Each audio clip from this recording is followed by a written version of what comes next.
بسم الله الرحمن الرحيم تبارك الذي بيده الملك وهو على كل شيء قدير الذي خلق الموت والحياة ليبلوكم أيكم أحسن عملا وهو العزيز الغفور الذي خلق 7 سماوات طباقا ما ترى في خلق الرحمن من تفاوت فارجع البصر هل ترى من فطور ثم ارجع البصر كرتين ينقلب إليك البصر خاسئا وهو حسير ولقد زينا السماء الدنيا بمصابيح وجعلناها رجوما للشياطين وأعتدنا لهم عذاب السعير وللذين كفروا بربهم عذاب جهنم وبئس المصير إذا ألقوا فيها سمعوا لها شهيقا وهي تفور تكاد تميز من الغيظ كلما ألقي فيها فوج سألهم خزنتها ألم يأتكم نذير قالوا بلى قد جاءنا نذير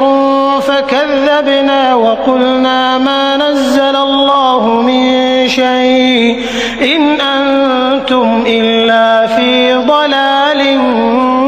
كبير وقالوا لو كنا نسمع أو نعقل ما كنا في أصحاب السعير فاعترفوا بذنبهم فسحقا لأصحاب السعير إن الذين يخشون ربهم بالغيب لهم مغفرة وأجر كبير وأسروا قولكم أو اجهروا به إنه عليم بذات الصدور ألا يعلم من خلق وهو اللطيف الخبير هو الذي جعل لكم الأرض ذلولا فامشوا في مناكبها وكلوا من رزقه وإليه النشور أأمنتم من في السماء أن يخسف بكم الأرض فإذا هي تمور أم أمنتم من في السماء أن يرسل عليكم حاصبا فستعلمون كيف نذير ولقد كذب الذين من قبلهم فكيف كان نكير أولم يروا إلى الطير فوقهم صافات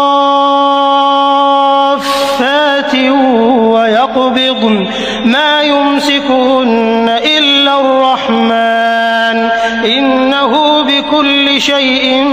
بصير أمن هذا الذي هو جند لكم ينصركم من دون الرحمن إن الكافرون إلا في غرور أمن هذا الذي يرزقكم إن أمسك رزقه بل لجوا في عتو ونفور أفمن يمشي مكبا على وجهه أهدى أمن يمشي سويا على صراط مستقيم قل هو الذي أنشأكم وجعل لكم السمع والأبصار والأفئدة قليلا ما تشكرون قل هو الذي ذرأكم في الأرض وإليه تحشرون ويقولون متى هذا الوعد إن كنتم صادقين قل إنما العلم عند الله وإنما أنا نذير مبين فلما رأوه زلفة واشمئزت وجوه الذين كفروا وقيل هذا الذي كنتم به تدعون قل أرأيتم إن أهلكني الله ومن معي أو رحمنا فمن يجير الكافرين من عذاب أليم قل هو الرحمن آمنا به وعليه توكلنا فستعلمون من هو في ضلال مبين قل أرأيتم إن أصبح ماؤكم